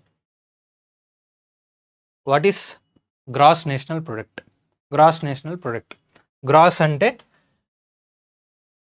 నెట్కి మనం డిప్రిసియేషన్ని యాడ్ చేయాలి, అంతే. సో గ్రాస్ నేషనల్ ప్రొడక్ట్ అంటే నెట్ నేషనల్ ప్రొడక్ట్కి మనం డిప్రిసియేషన్ యాడ్ చేయాలి. That is the right answer. Okay, next 40th question. ఇవి బుక్స్కి సంబంధించి. ఇక్కడ ఏపీజే అబ్దుల్ కలాం గారి బుక్స్ అన్నీ ఉన్నాయి. APJ Abdul Kalam is the missile man of India and former president of India. Okay, and APJ Abdul Kalam గారు రాసిన books India 2020, what can I give. ఇప్పుడు ఒకవేళ మీకు బుక్స్ చదువుతూ ఉంటారు, ఇవి గుర్తుండట్లేదు, ఇలా పిక్చర్గా చూడండి. ఇలా పిక్చర్గా చూసినప్పుడు మీకు ఇంకా ఎక్కువ గుర్తుంటాయి. ఓకే, ఇప్పుడు ఇది వింగ్స్ ఆఫ్ ఫైర్, ఇతని autobiography. Okay, and target 3 million, ఇలాంటి మిషన్ ఇండియా బుక్ కానీ, ద సైంటిఫిక్ ఇండియన్ కానీ. ఓకే, ఈ బుక్స్ అన్నిటిని మనం ఒకసారి చూసుకోండి. ఇది ఇంపార్టెంట్ థీమ్ అనమాట. అండ్ జవహర్లాల్ నెహ్రూ వస్తే ద డిస్కవరీ ఆఫ్ ఇండియా అనే బుక్ ఇతని autobiography, Jawaharlal Nehru India. My experiments with truth, autobiography of Mahatma Gandhi. So Mahatma Gandhi, freedom battle, the wheel of fortune, ఇలాంటి బుక్స్ కూడా రాశారు. Answer this question. Author of the book wings of fire, yes, APJ Abdul Kalam. So Mahatma Gandhi గారి autobiography my experiments with truth, Jawaharlal Nehru discovery of India. Wright brothers, మీరు wings అని చెప్పేసి ఏరోప్లేన్కి కూడా wings ఉంటాయి కదా, అలా అనుకుంటారేమో అని చెప్పి ఇచ్చినట్టున్నారు question. Wright brothers are the inventors of aeroplane. Next, ఒకవేళ మీకు కనిపించకపోతే జూమ్ చేసుకోండి. ఇక్కడ జూమ్ ఆప్షన్ మీకు పీడిఎఫ్ వచ్చినప్పుడు చూసేసుకోండి. Next, POCSO act. మనకి రేప్ విక్టిమ్స్ కానీ సెక్షువల్ హరాస్మెంట్కి గురైన వాళ్ళ కోసం ఉమెన్ని ప్రొటెక్ట్ చేయడం కోసం మనకి చాలా యాక్ట్స్ వచ్చినాయి. ఆ యాక్ట్స్ వచ్చినప్పటికీ కొన్నిసార్లు కొన్ని ఇన్సిడెన్సెస్ జరుగుతూ ఉంటాయి, అన్ఫార్చునేట్ ఇన్సిడెన్సెస్. అలాంటివి జరిగినప్పుడు మళ్ళీ దానికోసం ఇంకొక యాక్ట్ తీసుకురావడం జరుగుతుంది. అలా వచ్చిన కొన్ని యాక్ట్స్ మనం చూద్దాం. ఓకే, ఇప్పుడు పోక్సో మనం రీసెంట్గా మూవీ వచ్చింది, కోర్ట్ మూవీలో మైనర్ అనే వాళ్ళకి ఎటువంటి చిల్డ్రన్, ఓకే, 18 years నిండని వాళ్ళందరూ కూడా చిల్డ్రన్ కిందకి వస్తారు. So they are minors. And వాళ్ళపై చేసేటువంటి ఏమైనా సెక్షువల్ అసాల్ట్ కానీ సెక్షువల్ హరాస్మెంట్ కానీ ఇలాంటివి ఉంటే దెన్ పోక్సో యాక్ట్ ద్వారా వాళ్ళని శిక్షించడం జరుగుతుంది. పోక్సో యాక్ట్ ఎప్పుడు వచ్చింది? 2012. నెక్స్ట్, విశాఖ గైడ్లైన్స్ అనేటివి సుప్రీంకోర్టు ఇచ్చినటువంటి గైడ్లైన్స్. మీరు ఎటువంటి యాక్ట్స్ చేయట్లేదు, మీరు ఎటువంటి లాస్ చేయట్లేదు అని చెప్పి సుప్రీంకోర్టే గవర్నమెంట్ని ఆదేశిస్తూ మనకి విశాఖ గైడ్లైన్స్ని తీసుకొచ్చింది. Visakha guidelines 2013లో.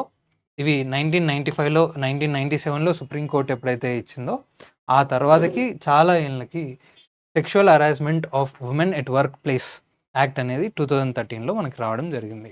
Next dowry prohibition act 1961 and IPC sections ప్రకారం ఇప్పుడు రేప్ జరిగినప్పుడు section 375 and 376 and modesty of ఉమెన్ని అవుట్రేజ్ చేసినప్పుడు మనకి వివిధ సెక్షన్స్ ద్వారా శిక్షించడం జరుగుతుంది. ఇవన్నీ జరిగినప్పటికీ కూడా ఇంకొన్ని అన్ఫార్చునేట్ ఇన్సిడెంట్సెస్ జరుగుతుంటాయి. ఓకే, లైక్ వెస్ట్ బెంగాల్లో మనకి హాస్పిటల్లో జరిగినటువంటి ఇన్సిడెంట్. అది జరిగిన తర్వాత వెస్ట్ బెంగాల్ తీసుకొచ్చినటువంటి లా ఏంటి అంటే అపరాజిత ఉమెన్ అండ్ చైల్డ్ బిల్ 2024. ఇది యాక్ట్గా మారింది. ఓకే, వెస్ట్ బెంగాల్ తీసుకొచ్చింది. మరి జగన్ ఏపీ గవర్నమెంట్ ఉన్నప్పుడు 2019లో దిశ యాక్ట్ అనేది జరిగింది. తెలంగాణలో దిశ ఎన్కౌంటర్ అనేది కూడా మీకు చూసే ఉంటారు. అప్పుడే 2019లో దిశ యాక్ట్ అనేది వచ్చింది. అండ్ ఢిల్లీలో నిర్భయ రేప్ ఇన్సిడెంట్స్ జరిగింది. అది జరిగినప్పుడు మనకు వచ్చినటువంటి లా ఏంటి అంటే criminal law amendment 2013, that is also called Nirbhaya act. Okay, కోల్కతాలో జరిగినప్పుడు అపరాజిత, తెలంగాణలో జరిగినప్పుడు ఏపీ వాళ్ళు దిశ యాక్ట్తో, అండ్ ఢిల్లీలో ఇన్సిడెంట్ జరిగినప్పుడు నిర్భయ యాక్ట్ అనేది వచ్చినాయి. నెక్స్ట్ ఇప్పుడు question, recently which state assembly passed the Aparajita women and child bill 2024? Answer is West Bengal. Okay, న్యూఢిల్లీలో జరిగినప్పుడు నిర్భయ యాక్ట్, ఆంధ్రప్రదేశ్లో వచ్చింది దిశ యాక్ట్. రైట్. నెక్స్ట్ ఈ క్వశ్చన్ వచ్చేసరికి UN organisations are very important topic. మనకి క్వశ్చన్స్ అడగకపోయినా మనం చదువుతూ ఉండాల్సినటువంటి టాపిక్. ఓకే, మనకి ఎలా ఫామ్ అయింది యుఎన్ అనేది? మామూలుగా మనకి వరల్డ్ వార్ II అయింది. వరల్డ్ వార్ II తర్వాత ప్రపంచ శాంతి కోసం, ఆ శాంతిని నెలకొల్పడానికి ఒక ఆర్గనైజేషన్ ఉండాలి, అన్ని కంట్రీస్ దాంట్లో భాగమై ఉండాలి అని చెప్పి 1945 అక్టోబర్ 24 రోజు మనకి యుఎన్ అనేది ఫామ్ అయింది. ఈ యుఎన్ అనేది ఫామ్ అయ్యి ఇక్కడ దానికి సంబంధించి కొన్ని ఆర్గన్స్ ఉన్నాయన్నమాట. అవేంటివి? General assembly, UNSC, united nations security council, international court of justice, UN secretariat, and తర్వాత economic and social council, trusteeship council. ఇప్పుడు ట్రస్ట్షిప్ కౌన్సిల్ అంతా ఇదిలో లేదు. అండ్ ట్రస్ట్షిప్ కౌన్సిల్ అండ్ మనకి ఎకనామిక్ అండ్ సోషల్ కౌన్సిల్ కూడా అంత ఫ్రీక్వెంట్గా మీట్ అవ్వరు. ఓకే, అండ్ ఇది గోల్స్ ఏంటివి? పీస్ అండ్ సెక్యూరిటీని మెయింటైన్ చేయడానికి, అండ్ తర్వాత ఇంటర్నేషనల్ కోఆపరేషన్ అనేది ఉండడానికి, ఇవన్నీ. దాంతోపాటు కొన్ని ఆర్గనైజేషన్స్, వాటి హెడ్ క్వార్టర్స్ కూడా మనకి చాలా ఇంపార్టెంట్. ఓకే, అండ్ నేను ఒక క్వశ్చన్లో మిమ్మల్ని యునెస్కో హెడ్ క్వార్టర్స్ ఎక్కడ ఉంటాయని అడిగాను. ఓకే, ఆన్సర్ వచ్చిందా? తెలుసుకున్నారా? రైట్. తెలుసుకోకపోతే చెప్తాను, వినండి. ప్యారిస్లో. ఓకే, యునెస్కో హెడ్ క్వార్టర్స్ ప్యారిస్లో ఉంటుంది. ఫుడ్ అండ్ అగ్రికల్చర్ ఆర్గనైజేషన్ రోమ్లో ఉంటుంది. ఓకే, మీరు ఇవన్నీ కూడా ఒకసారి రాసుకోండి. అంటే ప్యారిస్, రోమ్, వరల్డ్ బ్యాంకులు ఐఎంఎఫ్ కానీ వరల్డ్ బ్యాంక్ కానీ ఇవి రెండు కూడా వాషింగ్టన్ డీసీలో ఉంటాయి, USA. And world meteorological organisation, ఇది జెనీవాలో ఉంటుంది. ఓకే, మెరీటైమ్ ఆర్గనైజేషన్, ఇది మనకి లిస్బన్లో ఉంటుంది. Okay, next world intelligence property, WIPO, ఇది జెనీవాలోనే ఉంటుంది. వరల్డ్ హెల్త్ ఆర్గనైజేషన్ జెనీవాలోనే ఉంటుంది. International labour organisation Geneva. Okay, tourist, ఇదేమో మ్యాడ్రిడ్లో ఉంటుంది. Okay, Spain capital Madrid. United nations tourism organisation. So అలా ఇవన్నీ కూడా ఈడున్న ఆర్గనైజేషన్స్ అన్నిటిని కూడా మీరు రాసుకోండి. ఓకే, యాక్చువల్గా మెరీటైమ్ ఆర్గనైజేషన్ లండన్లో ఉంటుంది, London, UK. Okay, that's it. UNDP and united nations environment programme, ఇది నైరోబీలో దీని హెడ్ క్వార్టర్స్ ఉంటుంది. సో ఇలా వీటన్నిటిని ఒకసారి రాసుకొని చూసుకోండి. వరల్డ్ ఫుడ్ ప్రోగ్రామ్ అయిన తర్వాత మనకి ఈడున్న ఫుడ్ అండ్ అగ్రికల్చర్ ఆర్గనైజేషన్, ఇవి 2 కూడా రోమ్‌లోనే ఉంటాయి. వీటి హెడ్ క్వార్టర్స్. ఓకే. నెక్స్ట్ ఇప్పుడు the question. IMF which was established in 1945 is head quartered at. Okay. Banks అన్నీ కూడా ఎక్కడ ఉంటాయన్నాం మనం? Washington DC. Right. Washington DC is the answer. Next question 43rd. ఇక్కడ 2 స్టేట్మెంట్స్ ఉన్నాయి మనకి. ఫ్యామిలీ ప్లానింగ్ అనేది ఒకటి, ఫ్యామిలీ ప్లానింగ్తో పాటు రైట్ టు ఓట్ అనేది. ఈ క్వెషన్ 43 చెప్తుంది. సో దీన్ని మనం ఎలా అప్రోచ్ అవ్వాలి? ఈ క్వెషన్ వస్తే మనం ఎలా అప్రోచ్ అవ్వాలి?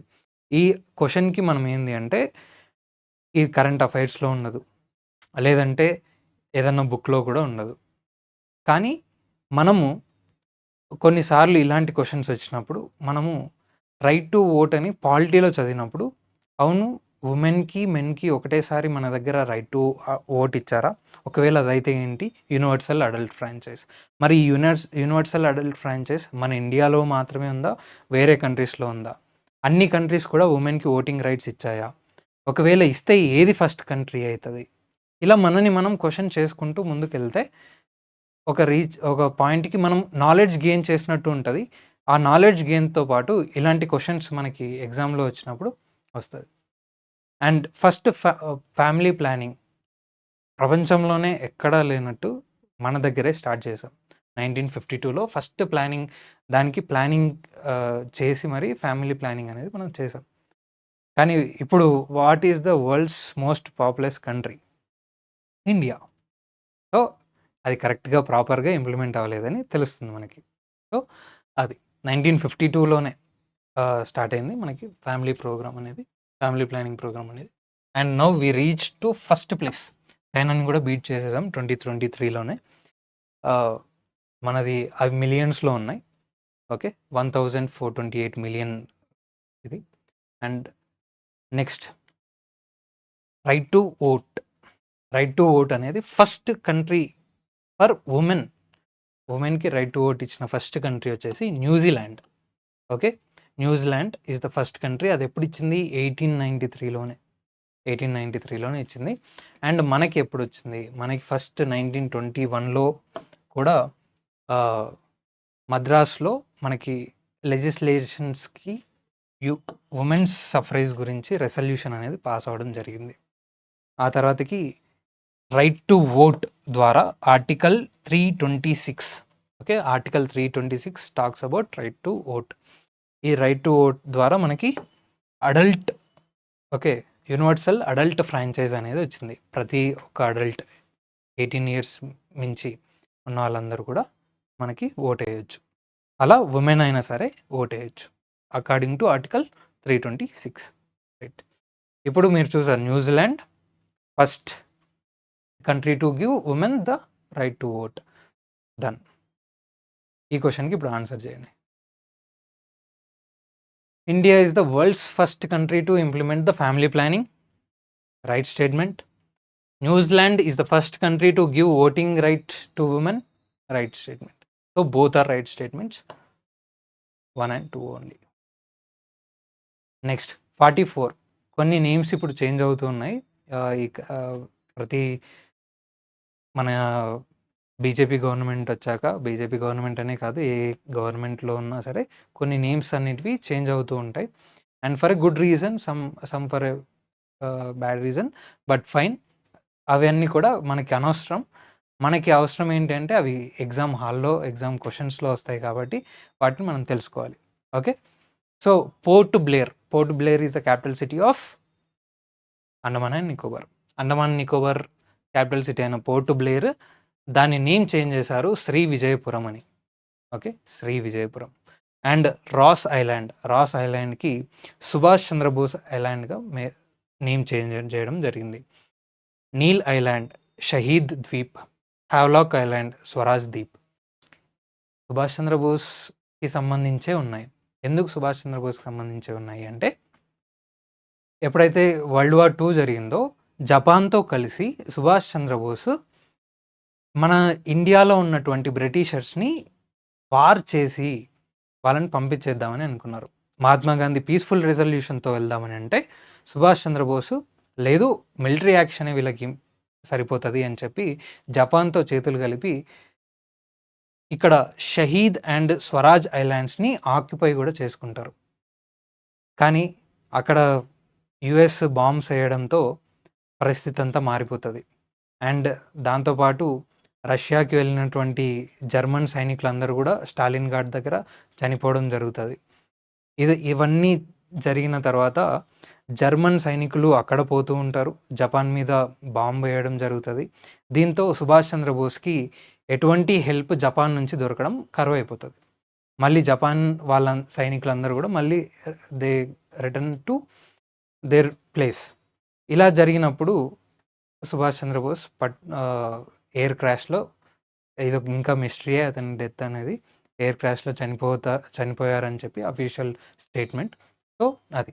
అందుకే ఈ ఈ ఐలాండ్స్‌ని అతను ఆక్యుపై చేశారు. కాంకర్ చేశారు. కాబట్టి అతని గుర్తుగా మనకి స్వరాజ్ ద్వీప్, షహీద్ ద్వీప్, సుభాష్ చంద్రబోస్ ఐలాండ్‌గా మార్చడం జరిగింది. అండ్ ఇప్పుడు రీసెంట్‌గా పోర్ట్ బ్లేయర్‌ని కూడా శ్రీ విజయపురంగా మార్చారు. సో, మనకి విజయం అక్కడి నుంచే లభించింది అని చెప్పి. Shri Vijayapuram is the new name of Port Blair. Right. Colombo is the capital city of Sri Lanka. దాంతోపాటు జయవర్ధనేపుర కోటె అనేది కూడా ఉంటుంది. అండ్ అది లెజిస్లేటివ్ క్యాపిటల్, ఇది executive capital and judicial capital. And Jakarta Indonesia capital. Havelock island మనం చూసాం ఇంతకుముందు. So what is the instrument used by doctors to listen and interpret the beats and sounds of the lungs and heart? Easy question, very easy question. మనం డాక్టర్స్ని చూస్తుంటాం. Doctors ఏం పెట్టుకుంటారు? Stethoscope. Stethoscope is the answer. వాళ్ళు lungs and హార్ట్ని, వాటి బీట్స్ని వింటూ they calculate how healthy we are. So అది stethoscope is the right answer. మరి స్టెథోస్కోప్ని కనిపెట్టిన వాళ్ళు ఎవరు? రెనే లెనెక్. ఓకే, రెనే లెనెక్ 1781లో పుట్టారు వాళ్ళు. 1816లో హీ ఇన్వెంటెడ్ స్టెథోస్కోప్. ఒకసారి కార్డియోగ్రామ్ అయినా సరే అది హార్ట్ యొక్క పల్సెస్ని చూస్తుంది, అది రైటే. కానీ లంగ్స్ని అది చూడగలుగుతుందా? సో మనం క్వశ్చన్లో లంగ్స్ అండ్ హార్ట్ని కూడా మనం చదవాలి. చదివినప్పుడు కార్డియోగ్రామ్ లాంటి ఆన్సర్ని మనం టిక్ చేయం. Okay, stethoscope is the right answer. Heart and lungs machine, ఈ హార్ట్ అండ్ లంగ్స్ మిషన్ ఇది. Okay, heart and lungs machine. దీంతో ఎప్పుడైనా మిమ్మల్ని చెక్ చేశారా డాక్టర్ అన్న? రెగ్యులర్గా చేస్తూ ఉంటారా? లేదు కదా. సో ఆన్సర్ మీరు అలా వెళ్ళిపోవాలి, స్టెథోస్కోప్, కన్ఫ్యూజ్ కాకుండా. అండ్ లాక్టోమీటర్ అంటే ఇది మిల్క్ యొక్క డెన్సిటీని చూస్తుంది. Okay, stethoscope is the right answer. Next question 46. మనకి డేట్స్ అనేటివి చాలా ఇంపార్టెంట్. ఏ డేస్ ఏవి ఇంపార్టెంట్ అది. Okay, and world wetlands day February 2nd, 2025. దీని యొక్క థీమ్ ఏంటి? Theme is protecting wetlands for our common future. Okay, and world cancer day February 4th. And national science day 28th February. Pulses day 10th February. Okay, world NGOs day వచ్చేసి February 27. Okay, ఇవన్నీ చూసారు కదా. Next ఈ question answer. World wetlands day February 2nd. February 4th cancer day, world cancer day. February 28th national science day. February 27th NGOs day. Right. దాంతోపాటు ఈ February 28, 1971లో Ramsar అనే ప్లేస్లో ఒక వెట్లాండ్స్ని ప్రొటెక్ట్ చేద్దామని చెప్పి రామ్సర్ కన్వెన్షన్ అనేది జరుగుతుంది. దాన్ని గుర్తించుకొని వరల్డ్ వెట్లాండ్స్ డేని February 2గా మార్చడం జరిగింది. ఓకే, నెక్స్ట్ ఇవన్నీ కూడా మీకు ఇంపార్టెంట్. నేషనల్ అండ్ చాలా easy question. National heritage animal మామూలుగా మీరు దేవాలయాలకు వెళ్తుంటారు కదా, ఆడ గుళ్ళో ఏవి కనిపిస్తాయి? మీకు ఏనుగులు కనిపిస్తాయి. సో హెరిటేజ్, అది మన హెరిటేజ్ అనమాట. Indian elephants are heritage to India. And national marine animal, sometimes to protect them. కొన్నిసార్లు వాటిని ప్రొటెక్ట్ చేయడానికి ఇండియన్ డాల్ఫిన్స్, గంగాలో గ్యాంజెస్ రివర్లో ఉండేటువంటి డాల్ఫిన్స్ అనేటివి, ఈ డాల్ఫిన్స్ని ఎండేంజర్డ్ స్పీసీస్గా ఉన్నాయన్నమాట. వీటిని మనం ప్రొటెక్ట్ చేయాలి అంటే వాటికి ఒక రికగ్నిషన్ ఇస్తే అప్పుడు దాన్ని చంపకుండా ఉంటారు. ఇది కూడా ఒక చేప అనుకుంటారు కొందరు. డాల్ఫిన్ని మనం ప్రొటెక్ట్ చేయడానికి అప్పుడు దానికి ఒక స్టేటస్ ఇచ్చారు. Indian marine animal, national animal royal Bengal tiger. టైగర్స్ని దాని చర్మం కోసం, అండ్ పులి గోరు అని ఉంటారు, వినింటారు, వాటి కోసం. సో ఇలా చంపుతూ ఉంటారు. సో వాటిని ప్రొటెక్ట్ చేయాలంటే వాటికి ఒక నేషనల్ రికగ్నిషన్ ఇవ్వాలి. అలాంటి దాంతోపాటు అవి నేషనల్ ప్రైడ్గా అవి కూడా ఉంటాయి. సో ఇవి national reptile king cobra. Next మనకి ఏనుగులా తింటుంటారు అని చెప్తారు, అవునా? ఏనుగులా తింటుంటారు, ఏనుగులా ఉన్నారు, ఇంత బల్క్ సైజులో ఉంటాయి. దాంతోపాటు 19 hours ఆఫ్ ఏ డే, 19 గంటలు తింటూనే ఉంటాయి. తినడానికే ఎలిఫెంట్స్ తమ సమయాన్ని కేటాయిస్తూ ఉంటాయి. సో అందుకు అవి. And 220 pounds of dung per day, ఇవన్నీ కూడా ఇండియన్ ఎలిఫెంట్స్. క్వశ్చన్ వచ్చేసి which of the following is considered as the Indian heritage animal? So answer Indian elephant. ఇక్కడ ఆఫ్రికన్ ఎలిఫెంట్ అని ఉంటే it is not the answer. Okay, Indian elephant is the right answer. King cobra మనకి reptile, national reptile, national marine animal and national animal. Next ఇక్కడ medieval ఇండియాలోనే యాక్చువల్గా Balban is also a very important person. Delhi సల్తనేట్లో 1266 నుంచి 1887 వరకు, 1287 వరకు Balban rule చేస్తారు. బాల్బన్ తీసుకొచ్చినటువంటి కొన్ని రిఫార్మ్స్ చూద్దాం. రిఫార్మ్స్ ఏంటి అంటే, ఫస్ట్ ఇతను యాక్చువల్గా ఒక మినిస్టర్గా పనిచేశాడు. ఇల్టట్మిష్ మనకి చెహల్గనీ అనే ఒక సిస్టమ్ని తీసుకొస్తాడు. చెహల్గనీ అనే సిస్టమ్ని తీసుకొచ్చినప్పుడు వన్ ఆఫ్ ద చెహల్గనీ ఎవరు అంటే బాల్బన్.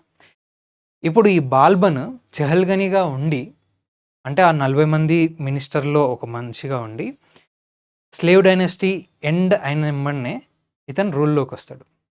రూల్లోకి వచ్చినప్పుడు అక్కడ ఉన్నటువంటి మిగతా 39 మంది మనలో ఒకడే అని చెప్పి చూడడం స్టార్ట్ చేస్తారు.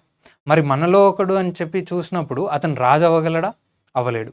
కాబట్టి రాజు అవ్వాలని చెప్పి రాజుగా అతను ఏం తీసుకొస్తాడు, ఒక సుల్తాన్ అథారిటీని తీసుకురావాలని, నేను I'm the shadow of the god అంటాడు. I'm the shadow of the god. Shadow of the god అంటే జిల్ ఇల్ లాయి. ఇప్పుడు జిల్ ఇల్ లాయి అని చెప్పి అనగానే, నేను దేవుణ్ణి మీతో పాటు ఒకరిని కాదు, మీ 39 మందితో ఒకరిని కాదు, నేను ఇంకొకరిని, అది నేను షాడ్ ఆఫ్ ద గాడ్ని అని చెప్పినప్పుడు అతనికి ఒక సుపీరియారిటీ వస్తుంది, రాజుగా గుర్తింపబడతాడు. సో అలాంటివి ఇంకా కొన్ని ఏం తీసుకొచ్చాడు అంటే, కోర్టు డిసిప్లిన్ని తీసుకొచ్చాడు. దాంట్లో పైబోస్ ఆయన తర్వాత సిజ్దా, ఇవి రెండు. పైబోస్ అంటే కిసింగ్ ద సుల్తాన్ ఫీట్ని కిస్ చేయడము, అండ్ ప్రొస్టేషన్ అంటే సాష్టాంగ నమస్కారం, ఆయన ముందల సాష్టాంగ నమస్కరించడం. ఇవన్నీ చేయడం ద్వారా ఇతని అథారిటీని పెంచుకున్నాడు. ఎందుకంటే అతను వచ్చిన బ్యాక్గ్రౌండ్ అలాంటిది. అతను చెహల్గనీగా నుంచి సుల్తాన్ అయ్యాడు కాబట్టి మిగతా వాళ్ళ రెస్పెక్ట్ని కోరుకుంటూ అతను తనకి తానుగా తనని shadow of the god and సిజ్దా అండ్ పైబోసగా చెప్పుకున్నాడు. దాంతోపాటు ఇంకా ఇప్పుడు చెహల్గనీ సిస్టమ్ ఉంది. చెహల్గనీ సిస్టమ్ వీళ్ళని డిస్ట్రక్షన్ చేశాడు. ఓకే, వాళ్ళందరినీ కూడా. ఎందుకంటే వాళ్ళు ఈక్వల్లీ పవర్ఫుల్, బట్ ఇతను కొంచెం సుపీరియర్ అయ్యాడు కాబట్టి ఇప్పుడు ఇతనికి ఉన్న అథారిటీతో వాళ్ళు మళ్ళీ ఎప్పుడైనా రిబల్ అవ్వచ్చు అని చెప్పేసి డిస్ట్రక్షన్ చేయడం జరిగింది. దాంతోపాటు ఆర్మీని రీఆర్గనైజేషన్ చేశాడు. ఫస్ట్ స్టాండింగ్ ఆర్మీని మన దగ్గర, అంటే ఈ ఢిల్లీ సల్తనేట్స్లో ఇతను పెట్టడం జరిగింది, స్టాండింగ్ ఆర్మీ. దివాన్ ఈ అర్జ్ అంటే it is a department of military department, దివాన్ ఈ అర్జ్. ఓకే, నెక్స్ట్ ఇది చూడండి, పైబోసా అంటే kissing the feet of the king. And సిజ్దా అంటే ప్రొస్ట్రేషన్, సాష్టాంగ నమస్కారం చేయడం. Okay, prostration, kissing the feet. And administrative and judicial reforms కూడా కొన్ని తీసుకొని రావడం జరిగింది. ఇవన్నీ చూసుకోండి మీరు. అండ్ స్పై సిస్టమ్‌ని కూడా తీసుకొని రావడం. ఎవరెవరు ఎలా మాట్లాడుకుంటున్నారు, ఏ ఛానల్ గాని నా గురించి మాట్లాడుకుంటున్నారని తెలుసుకోవాలి కదా! సో, అందుకోసం స్పై సిస్టమ్ బరీత్స్ అనే వాళ్ళని తీసుకొనొచ్చాడు. మనకి ఎప్పుడైనా మనం ఒక సప్రెస్డ్ స్టేట్‌లో ఉంటేనే మనకి కొత్త ఇన్నోవేటివ్ ఐడియాస్ వస్తాయి. మనం దాని నుంచి ఎలా ఎస్కేప్ అవ్వాలన్నప్పుడే కొత్త ఐడియాస్ వస్తాయి. దానికి సంబంధించి గ్రేట్ ఎగ్జాంపుల్ ఇతను. మనం అట్లా డిప్రెస్ అవుతూ, సప్రెస్ అవుతూనే ఉండరాదు. We have to come up with some ideas and just evolve. Next economic and cultural policies.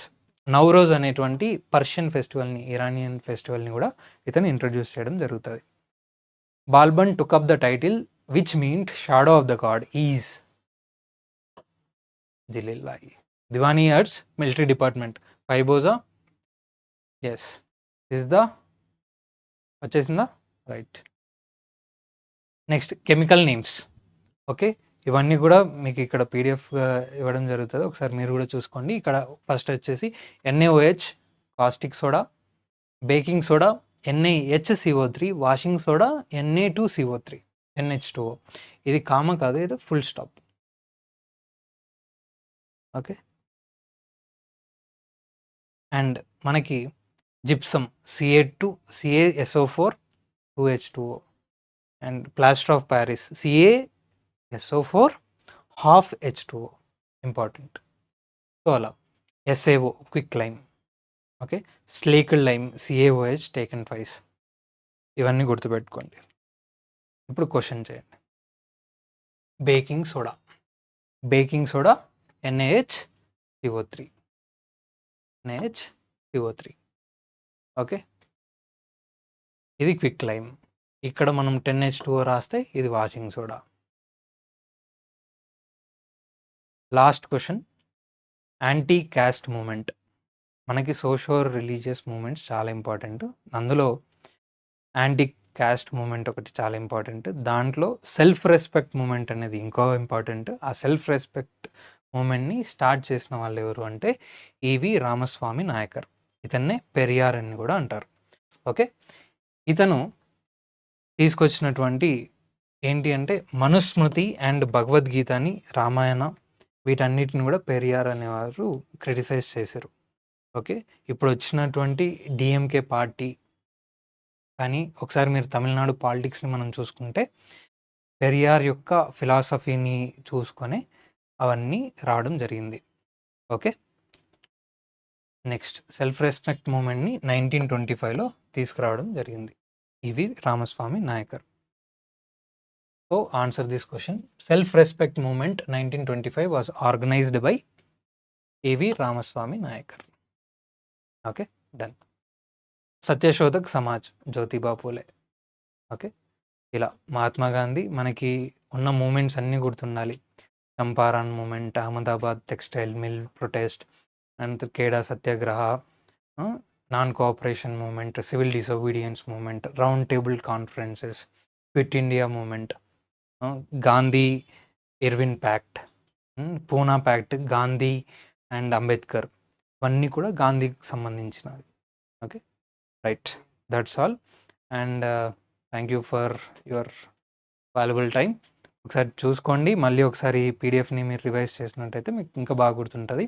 ఈ వీడియోస్ అన్నిటిని కంప్లీట్‌గా చూడండి. నెక్స్ట్ వచ్చే ర్యాపిడ్ మార్క్ వీడియోస్ అన్నిటిని కూడా కంప్లీట్‌గా చూసినప్పుడు మీరు మ్యాక్సిమం వీటి ద్వారానే ఎగ్జామ్‌కి వెళ్ళినా కూడా వచ్చేలాగా మీరు ఎలా చదవాలో నేను చెప్తాను. ఓకే. రైట్. బాయ్. అయిపోయింది.